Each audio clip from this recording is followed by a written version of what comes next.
आज अपने ही संघ के वीर सागर जी महाराज जी, विशाल सागर जी महाराज जी और धवल सागर जी महाराज जी, प्रणम्य सागर जी, चंद सागर जी महाराज जी दिल्ली जैसे महानगर में चतुर्मास कर रहे, तो कहाँ वो ऐसे ढले हुए हैं।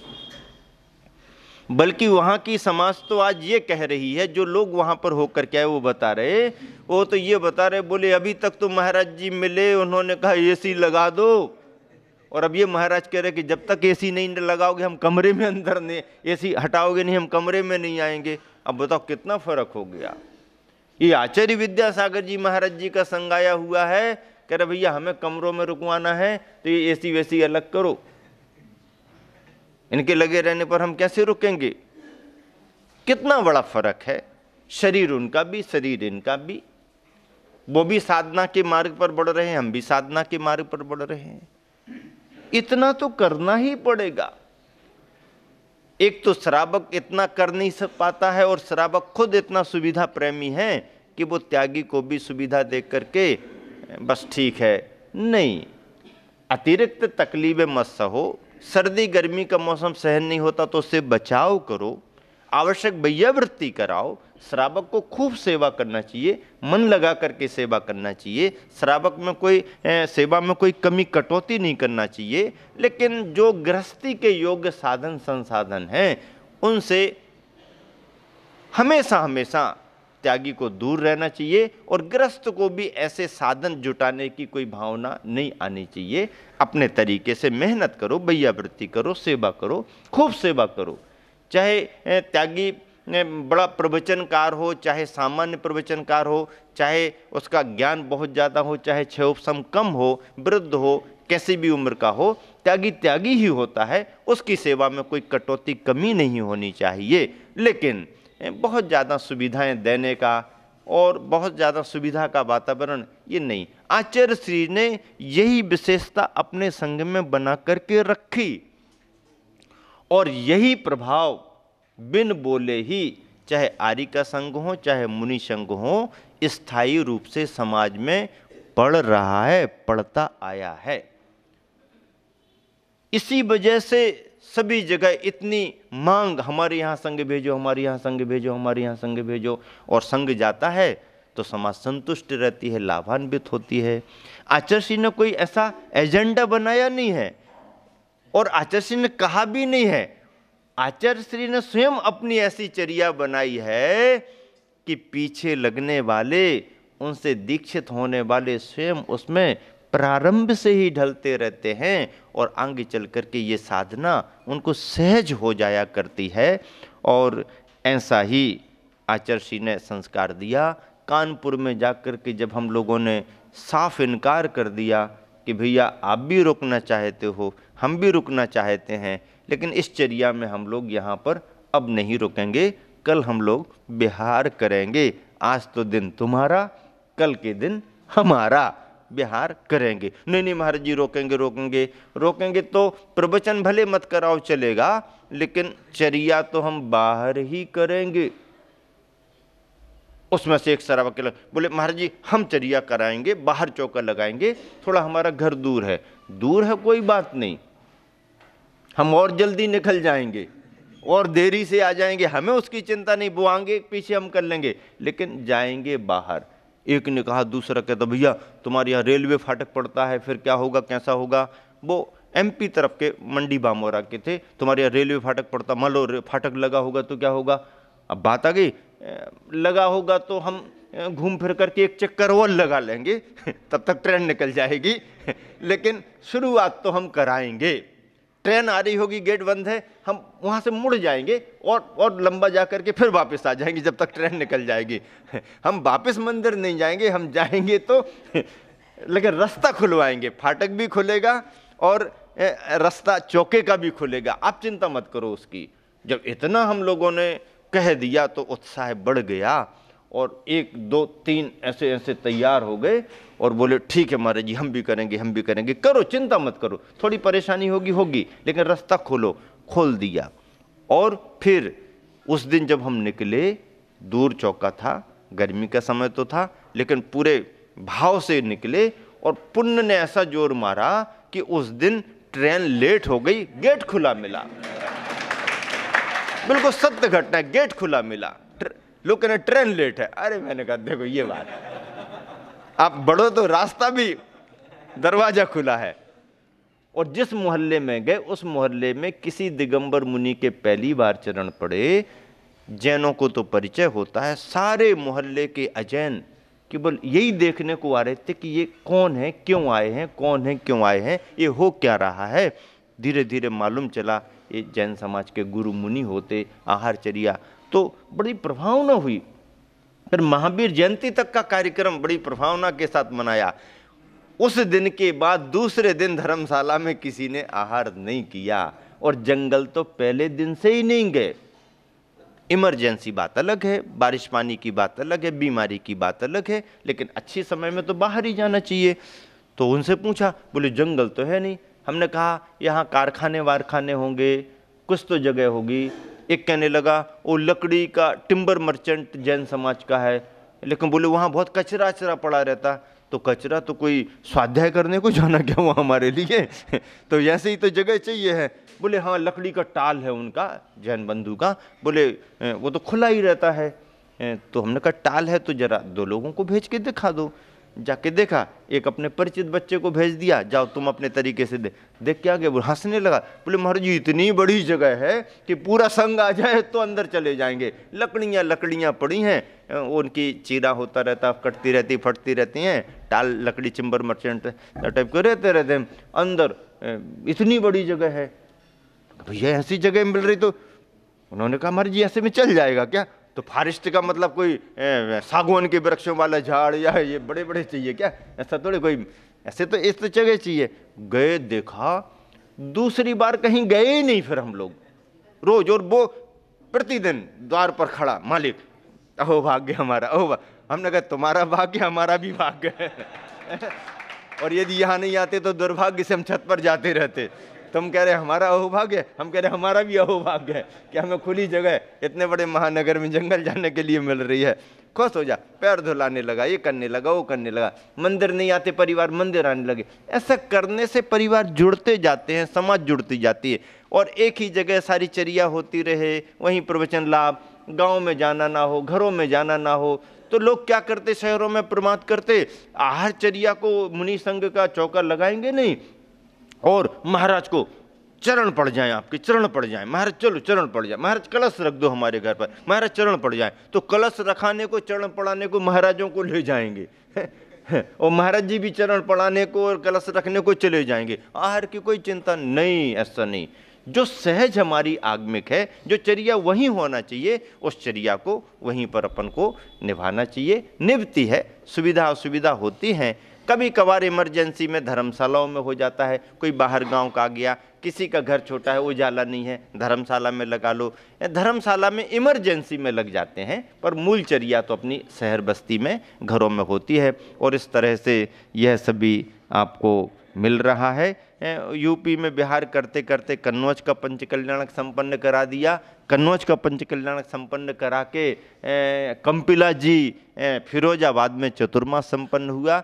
फिरोजाबाद चतुर्मास संपन्न करा के विमलनाथ भगवान की कल्याणक भूमि कंपिला जी का पंचकल्याणक कराया। आचार्य श्री के निर्देश मिले बड़ौद का भी पंचकल्याणक कराना। तो वहीं से एटा आगरा होकर के आगे बढ़ते हुए मथुरा वगैरह से दिल्ली होकर के, दिल्ली का कॉर्नर किनारे किनारे से निकल के ऋषभ विहार, सूर्यनगर, यमुना पार, सरिता विहार, ऐसा करते हुए फरीदाबाद होकर के, बड़ा गांव होकर के बड़ौद का पंचकल्याण संपन्न कराया। हस्तिनापुर नगरी में त्रय कल्याणक भूमि शांतिनाथ, कुंथनाथ, अरहनाथ की उस क्षेत्र की वंदना की हम लोगों ने। और वापस अलीगढ़ से आगरा, ग्वालियर होकर के सोनागिर की वंदना करते हुए बिहार किया। और आचार्य श्री का आशीर्वाद प्राप्त करके सोनागिर से ललितपुर सागर होकर के कुंडलपुर में ग्रीष्मकालीन वाचना में आचार्य श्री विराजमान थे, तो वहाँ आने का अवसर प्राप्त हुआ।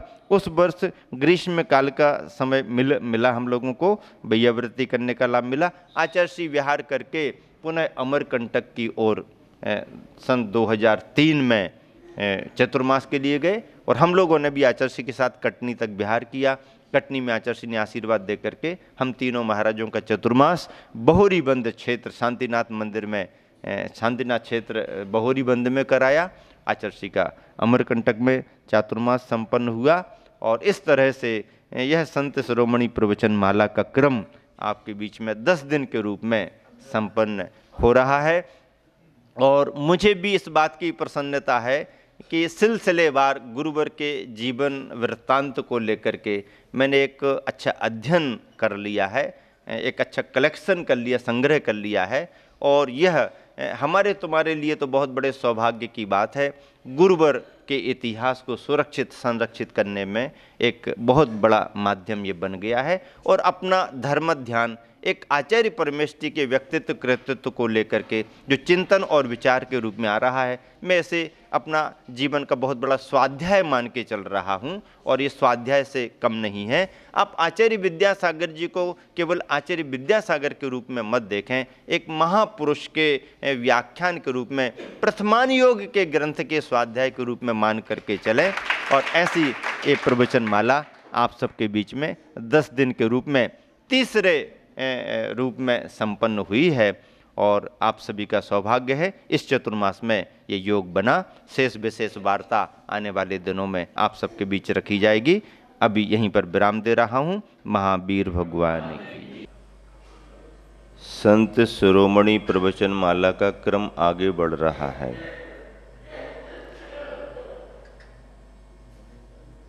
पंच परमेष्टियों में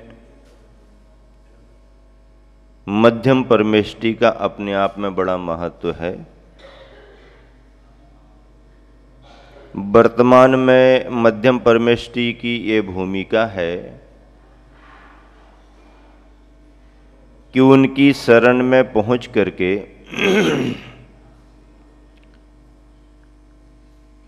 आगे के यानी अरहंत और सिद्ध परमेष्टियों का भी परिचय होता है। और उन पदों को प्राप्ति का मार्ग भी सुलभ और सरल होता है। एवं मध्यम परमेष्टि के नीचे के जो 2 पद हैं, साधु और उपाध्याय के, वह भी मध्यम परमेष्टि आचार्य श्री के आश्रित ही हुआ करते हैं।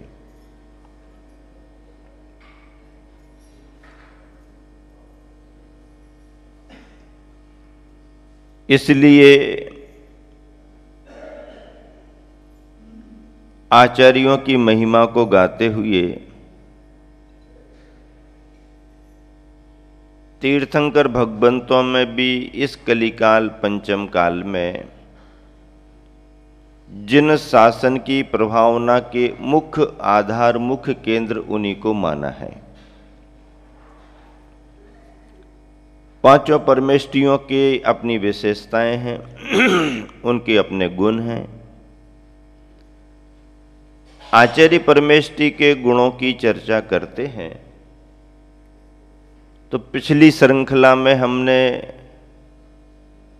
आचार्य परमेष्टि के व्यक्तित्व की क्या विशेषताएं होती हैं, इस संदर्भ में कुछ बातें रखी थीं। पुनः ख्याल में आ रहा है कि वे आचार्य महाराज 36 मूल गुणों से सुशोभित होते हैं। वैसे तो आचार्यों के गुणों में अनेक विशेषताएं हैं जिनका परिचय हम और आप स्वाध्याय से प्राप्त करते हैं, चर्चाओं में, वार्ताओं में जानकारियां मिलती हैं। पर 36 गुणों की चर्चा तो प्रारंभिक पाठशाला में भी पढ़ाई जाती है।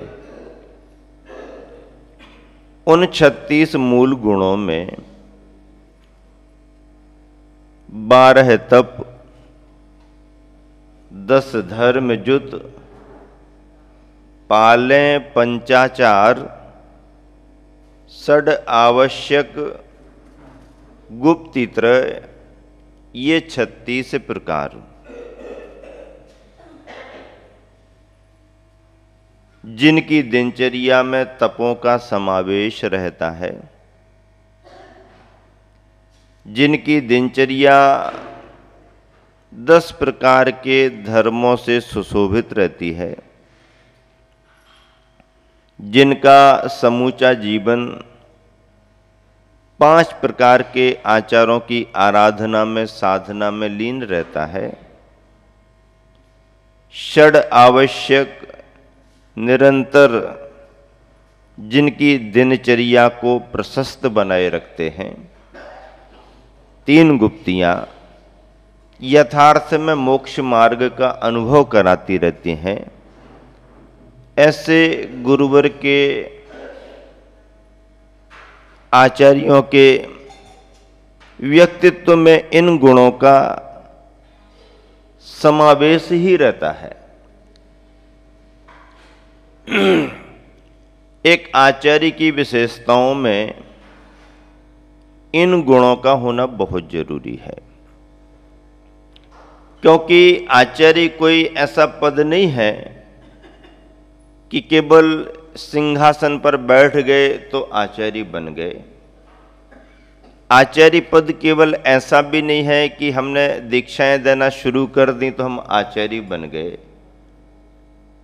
आचार्य पद ऐसा भी नहीं है कि बस हम तो सभी को जो भी आएगा उसको मार्गदर्शन देंगे और प्रायश्चित आदि देते रहेंगे। नहीं, इतना ही नहीं, ये तो उनकी दिनचर्या में, उनके गुणों में सम्मिलित है ही, लेकिन इन सब कार्यों को प्रभावी रूप देने के लिए उनके व्यक्तित्व में और बहुत सारी विशेषताओं का होना जरूरी है।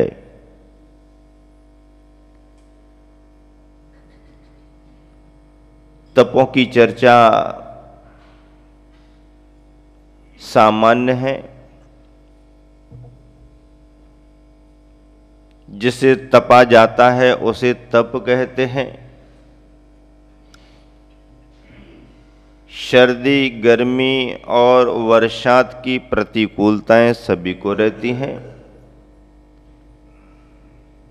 इन्हीं प्रतिकूलताओं से बचने के लिए गृहस्थ जन उपाय भी करते हैं।